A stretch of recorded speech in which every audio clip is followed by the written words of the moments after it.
Naturellement, aujourd'hui, on connaît surtout Charles Perrault pour ses contes de la Merlois, Peau d'âne, La Belle au bois dormant, Le Petit Poucet, Le Petit Chaperon rouge, Barbe bleue ou encore Le Chat botté.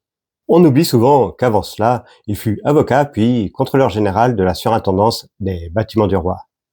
Il va notamment œuvrer, aux côtés de Le Nôtre, à la réalisation à Versailles d'une œuvre majestueuse, un grand labyrinthe de verdure. Élégant hommage au fabuleux dédale de la mythologie, le labyrinthe doit être orné d'œuvres symboliques permettant de joindre à l'eurodivertissement l'agrément de l'édification culturelle.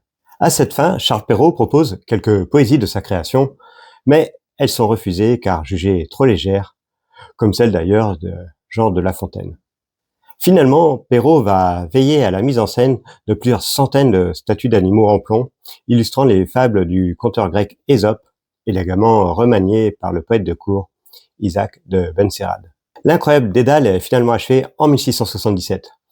À ce moment-là, Perrault ne s'est pas encore décidé est-ce qu'il va se consacrer pleinement à la carrière des lettres, mais il publie un premier ouvrage consacré au labyrinthe de Versailles. Après sa destruction pour laisser place au fameux jardin de la Reine, il ne restera de ce fameux labyrinthe que le témoignage qu'en aura fait Perrault. Un récit à retrouver dans mes 50 anecdotes insolites sur les grands écrivains français.